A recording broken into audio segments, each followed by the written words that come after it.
সেনাবাহিনীর গুলিতে সেদিন গোপালগঞ্জে মানুষ মারা গেল, আরো এখানে সেখানে মানুষ মারা গেল, এগুলির হুকুমের আসামি কে হবেন? এগুলোর জন্য কোনোদিন কোনো বিচার হবে না, মামলা হবে? ঐক্যমত্য কমিশন নিয়ে কথা হচ্ছিল, এবং এটি খুবই গুরুত্বপূর্ণ একটি বিষয় যে 1971 সালে বঙ্গবন্ধু মুক্তিযুদ্ধের আগে 7ই মার্চের ভাষণে আমরা বুঝি বা দেখি যে তখন তার একটি আঙুলের ইশারায় পুরো জাতি উঠত বসতো, মানে জাতিকে তিনি এতটাই ঐক্যবদ্ধ করতে পেরেছিলেন, এবং তার নামে তার ডাকে শেখ মুজিবের পথ ধরো, বাংলাদেশ স্বাধীন করো, এইসব স্লোগান দিয়ে মুক্তিযুদ্ধ হলো। ভালো কথা, তার মানে তিনি জাতির সকলের নেতা ছিলেন, মানে তাকে যারা পছন্দ করতেন না তাদেরও নেতা ছিলেন, কারণ বিকল্প কোনো দ্বিতীয় তৃতীয় ব্যক্তির কথা নাম চিন্তা কারো মাথায় তখন আসেনি। ভালো কথা, সেই তিনি যখন 2 বছর স্বাধীনতার পরবর্তী 2 বছর 2.5 বছরের মাথায় জাতিকে আর সেই ঐক্যের জায়গায় ধরে রাখতে পারলেন না, এবং তার পরবর্তীকালে আরো যারা নেতা নেত্রী এসছেন, শেখ হাসিনা, খালেদা জিয়া বা জিয়াউর রহমান এরশাদ, অনেকেই তো বাংলাদেশের রাষ্ট্র ক্ষমতায় এসছেন, কেউ কিন্তু আর জাতিকে ওই ঐক্যের কাছাকাছিও নিতে পারেনি, বরং দিন যত গেছে সেখানে ডিভিশন আরো বেড়েছে। এখন বাংলাদেশে ঐক্যমত্য কমিশনের নামে যে একটা কমিশন বা যে একটা প্রক্রিয়া চলছে বাংলাদেশে, সেখানে তো আরো ভয়ঙ্কর সব ঘটনা ঘটছে। তারা ঐক্যমত্য কমিশন এমন কিছু একটা করতে যাচ্ছে যেখানে বাংলাদেশের 30 to 40% মানুষের কোনো ধরনের কোনো রিপ্রেজেন্টেশন, মতামতের চিন্তাও করা হচ্ছে না।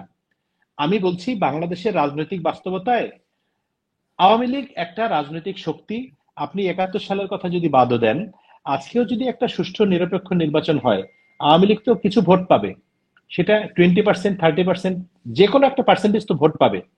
আমি বলছি না তারা 70-80% ভোট পেয়ে বিপুল সংখ্যাগরিষ্ঠতা নিয়ে রাতের ভোটের মতো ক্ষমতায় চলে যাবে, কিন্তু সেই জনগোষ্ঠীকে আপনি উপেক্ষা করছেন, এটি তো হতে পারে না। আওয়ামী লীগের নেতৃত্ব, শেখ হাসিনা অপরাধ করেছেন, শেখ হাসিনার বিচার করেন।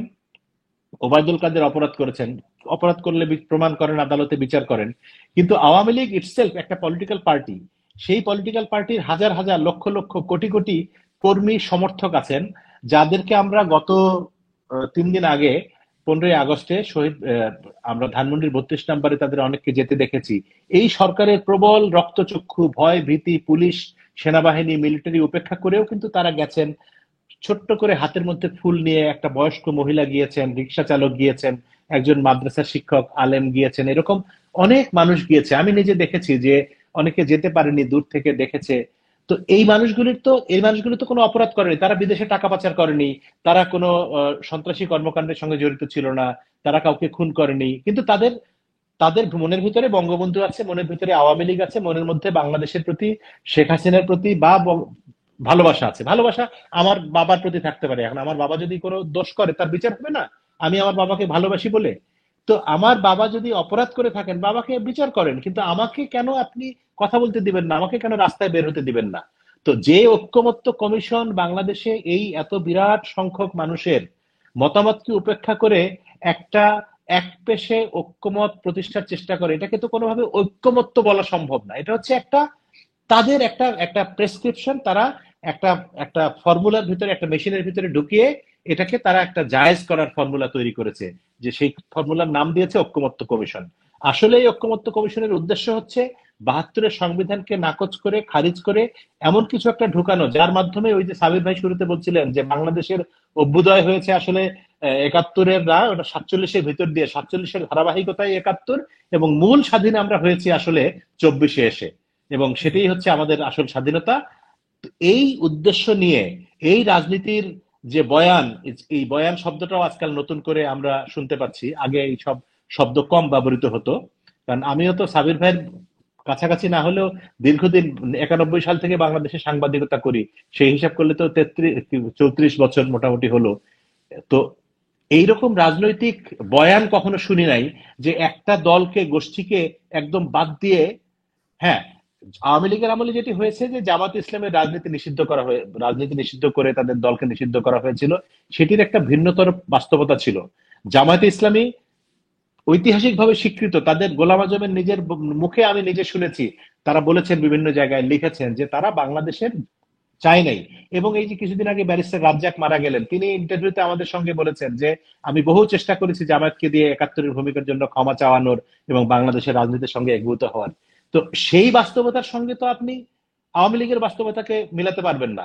আওয়ামী লীগ অনেক লোককে হত্যা করেছে, আওয়ামী লীগের সরকারের সময় পুলিশ হত্যা করেছে, বিডিআর হত্যা করেছে, বা অন্যরা হত্যা করেছে, মিলিটারি হত্যা করে থাকতে পারে। তো এই সরকারের আমলে হচ্ছে। হত্যাকাণ্ড তো সকল হত্যাকাণ্ডই পাপ। একজনকে হত্যা করা, ওই যে হাদিস করেন, আমি তো অত ধর্মীয় শিক্ষায় শিক্ষিত না, কিন্তু শুনেছি বিজ্ঞজনেরা বলেন যে একজন মানুষকে যদি হত্যা করো তাহলে তুমি যেন পুরো মানবতাকে হত্যা করলা, আর একজন মানুষকে তুমি যদি বাঁচাও জীবন, তাহলে তুমি পুরো মানবতার জীবন বাঁচালে। এটা আমাদের মহানবী কোথাও বলেছেন, আমি জানি না কোন জায়গায় বলেছেন। তো তাহলে আমার বক্তব্য হচ্ছে যে একজন মানুষকে হত্যা করাও যদি অপরাধ হয়, একজন মানুষকে আমি যদি হত্যা করি আমার ফাঁসি হবে, আর 1 লক্ষ মানুষকে হত্যা করলেও ফাঁসি হবে। হিটলারেরও ফাঁসি মানে হতো যদি বেঁচে থাকতো বা তাকে পাওয়া যেত ওইরকম সময়। আর একজন মানুষ যে চোরা একটা লোক পাড়ায় ছিনতাই করতে গিয়ে একজনকে পেটে ছুরি মেরে তাকে হত্যা, মানে তার মৃত্যুদণ্ড হলো। সেই বাস্তবতায় তাহলে প্রফেসর ইউনূসের সরকারের আমলে এই যে সেনাবাহিনীর গুলিতে সেদিন গোপালগঞ্জে মানুষ মারা গেল, আরো এখানে সেখানে মানুষ মারা গেল, এগুলির হুকুমের আসামি কে হবেন? এগুলোর জন্য কোনোদিন কোনো বিচার হবে না, মামলা হবে না। এখন মামুন ভাই, আমি আপনি তো হচ্ছেন আমি শেষ কালচারাল করি। ফ্যাসিস্ট, যেই কারণে আপনি না, বললেন। আমি সেই আলোচনায় যাচ্ছি না, আমি কি সেটা বিষয় না। বিষয় হচ্ছে যে এমন কোন সরকার কি বাংলাদেশে কোনোদিন ছিল যেই সরকারের আমলে পুলিশের গুলিতে কেউ মারা যায়নি? কোথাও কম, কোথাও বেশি, এবং প্রত্যেকের বিচার হওয়া উচিত। আমি মনে করি সেই পুলিশের বিচার হওয়া উচিত, নির্দেশদাতার বিচার হওয়া উচিত, সরকার প্রধান হিসেবে যদি ইনভলভমেন্ট পাওয়া যায় অবশ্যই শেখ হাসিনার বিচার হওয়া উচিত, আরো অন্যদের সকলের বিচার হোক। সেটি নিয়ে আমার বিন্দুমাত্র কোনো আপত্তি নেই, সংশয় নেই, সন্দেহ নেই। কিন্তু আমার কথা হচ্ছে যে যারা বাংলাদেশে আওয়ামী লীগের রাজনীতি করে, যারা আওয়ামী লীগকে ভালোবাসে, তাদের জন্য আপনি কি স্পেস রাখলেন ঐক্যমত্য কমিশন বা প্রফেসর ইউনূসের সরকার বা অন্য যারা আছেন এখন উপদেষ্টা মন্ডলীতে? তারা কি এই কথাটা কখনো ভাবে? এবং যদি কখনো কোনো আলোচনায় টকশোতে সাংবাদিক বন্ধুরা মাঝে মধ্যে এই প্রশ্ন উত্থাপন করতে গেলে বলে যে এগুলি হচ্ছে পুরনো ধ্যান ধারণার আলোচনা, এখন আওয়ামী লীগ ইত্যাদি যারা বলবেন তারা ফ্যাসিস্টের দোসর, তাদেরকে আমরা বয়কট করব, তাদেরকে আমরা ঘেরাও করব, তাদেরকে আমরা মানে অমুক করব, মপ করব, ফলে এই কথা বলার কেউ সাহসও পায় না। তো সেই যদি বাস্তবতা হয় তাহলে কিসের ঐক্যমত্য, কিসের কমিশন, আর কিসের কি? এটা হচ্ছে আপনি যা চাচ্ছেন তাই করার জন্য একটা, ওই যে থাকে না যে জিয়াউর রহমানের হ্যাঁ না ভোটের মতো। আমি তখন স্কুলে পড়তাম ছোটবেলায়, আমি বোধহয় 300-400 ভোট দিয়েছিলাম। স্কুলের বাক্স ছিল দুইটা, একটা হ্যাঁ লেখা একটা না লেখা, ব্যালট বাক্স ছিল, এবং আমাদের মতো সব 1-2 এর বাচ্চারা ব্যালট বাক্স ভরে দিত। এবং পরের দিন বিরাট নির্বাচনের ফলাফল হলো যে হ্যাঁ, বিপুল ভোটে জিয়াউর রহমান হ্যাঁ জয়যুক্ত হয়েছে এবং তিনি বাংলাদেশের রাষ্ট্রপতি নির্বাচিত হয়েছে। প্লেন তো থেকে ওই হেলিকপ্টার থেকে করা হতো, পাঠানো হতো। আমার মনে আচ্ছা, আছে আমি গ্রামে ছিলাম তো তখন অত হেলিকপ্টার দেখি নাই, আমি সাধারণ অভিজ্ঞতার কথা বললাম। আমি বলছি যে বাংলাদেশের রাজনীতির কলঙ্ক আজকের নতুন না, এটাই ছিল সব সময়, কিন্তু এখন সেটি সকল সীমা ছাড়িয়ে গেছে। আমার মনে হয় আমি অনেক কথা বলেছি, সময়ও শেষ হয়ে আসছে। সাবির ভাই নিশ্চয়ই কিছু বলবেন। মামুন ভাই হচ্ছেন কালচারাল ফ্যাসিস্ট, তার মতো অনেক প্রথিতযশা সাংবাদিক, তারপরে তারকাদেরকে দেখলাম কালকে জুতো পেটা করা হচ্ছে ঢাকা বিশ্ববিদ্যালয়ে। তারকাদেরকে না, কারেকশন, তারকাদেরকে না, ওই আর কি, শব্দ প্রয়োগে সচেতন হতে হবে আর কি। কেমন মামুন ভাই, ভয় লাগে? আপনি তো কেন ভয় হত্যা লাগবে? মামলারও আসামি ভাই। না না না না না না, ভয়ের কি আছে? এটা তো হাস্যকর, মানে এটা আমার কাছে চরম হাস্যকর একটা ব্যাপার মনে হয় যে মানুষ কতটা নিম্ন রুচির হলে, নিম্ন প্রকৃতির হলে, যে একজন, আমরা যদি, এমন কোনো আইন নাই বাংলাদেশে যে কাউকে শ্রদ্ধা জানানো যাবে না, বঙ্গবন্ধুকে হোক, জিয়াউর রহমানকে হোক, বা ইভেন যে কারো একটা নিকৃষ্ট লোককেও যদি কেউ শ্রদ্ধা জানাতে চায়, তাকে শ্রদ্ধা জানতে তো, এই যে কি বলে, যুদ্ধাপরাধীদের যাদের ফাঁসি হয়েছে তাদেরকে মানুষ শ্রদ্ধা জানে না, তাদের দলের অনুসারীরা। এই যে দেলোয়ার হোসেন সাঈদীকে বা সাকা চৌধুরীকে, কাদের মোল্লাকে জামাতের নেতারা গিয়ে শ্রদ্ধা জানায় না?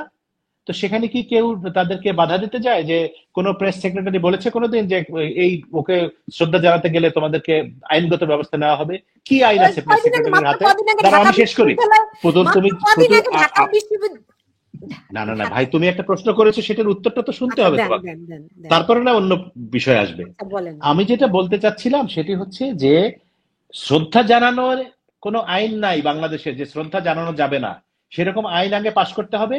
তারপরে এই প্রেস সেক্রেটারিকে বলতে হবে যে বাংলাদেশের এই দণ্ডবিধির এত ধারা অনুসারে যদি কেউ শ্রদ্ধা জানাতে যায় শেখ মুজিবের বাড়িতে, তাহলে তাকে শাস্তি দেওয়া হবে। তো কোনো আইন তো নাই। গায়ের জোরে তো কথা বলা যায় না, গায়ের জোরে কথা বলতে পারে আহাম্মক লোকজন। তো আমি তো এটি আমার মুখে উচ্চারণ করতে চাই না যে সরকারের একজন দায়িত্বশীল ব্যক্তি এরকম আহাম্মকের মতো কথাবার্তা কেন বলবেন। এক, দ্বিতীয় হচ্ছে পুলিশ মাঝে মধ্যে প্রেস বিজ্ঞপ্তি দিয়ে সমাবেশ নিষিদ্ধ করার ঘোষণা দেয়, যে অত তারিখে অমুক জায়গায় পার্টিকুলার কয়েকটা জায়গা থাকে যে কেউ সমাবেত হতে পারবে না, যেমন প্রধান উপদেষ্টার বাড়ির সামনে, প্রধানমন্ত্রী কার্যালয়ের সামনে, বা রাষ্ট্রপতির বাড়ির সামনে, ক্যান্টনমেন্টে বিশেষ বিশেষ জায়গা থাকে। সেরকম যদি হতো যে ঢাকা মহানগর পুলিশ একটা বিজ্ঞপ্তি দিয়েছে যে 15ই আগস্ট সকাল বা আগের রাত, মধ্যরাত থেকে শুরু করে পরবর্তী 24 ঘন্টা ধানমন্ডি 32 নম্বর এলাকায় আইন শৃঙ্খলা পরিস্থিতির অবনতি হতে পারে এই আশঙ্কায় একটা সভা সমাবেশ নিষিদ্ধ করা হলো।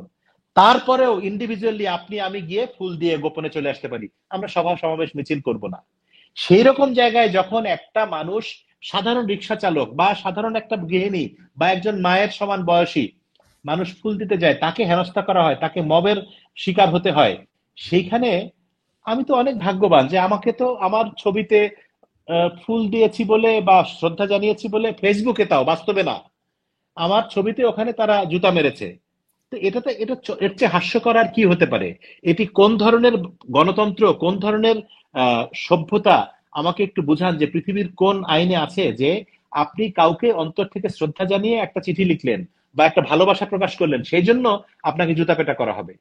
এটা কোথাও আছে?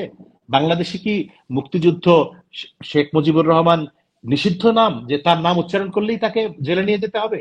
এটা কোন আইনে প্রফেসর ইউনূসের সরকার করেছে? কেন করেছে? এর ব্যাখ্যা দেওয়ার মতো কোনো যোগ্যতা এই সরকারের কারো আছে? আইন উপদেষ্টা আসিফ নজরুল থেকে শুরু করে যারা, সকলেই তো আমাদের ভাই বন্ধু, তাদের সঙ্গে আমরা দীর্ঘদিন রাস্তায়, মাঠে ঘাটে, পথে কাজ করেছি, টকশো করেছি, কিন্তু এখন হঠাৎ করে দেখি তাদের ভিন্ন চেহারা। এই অসমাপ্ত আত্মজীবনীর কথা বলে আপনি আলোচনা শুরু করেছিলেন। অসমাপ্ত আত্মজীবনী নিয়ে শেখ হাসিনাও অতটা উচ্ছ্বাস কোনোদিন প্রকাশ করেনি যতটা উচ্ছ্বাস আসিফ নজরুল প্রকাশ করেছেন টেলিভিশনে। এখন সেগুলি টেলিভিশনে ভাইরাল, কিন্তু কই, আজকেও দেখলাম পোড়ানো হচ্ছে বিভিন্ন জায়গায় অসমাপ্ত আত্মজীবনী থেকে শুরু করে বঙ্গবন্ধুর বই, হাসিনার বই। আমাদের আমাদের মহাপণ্ডিত, বিজ্ঞ উপদেষ্টারা তো কিছুই বলছেন না।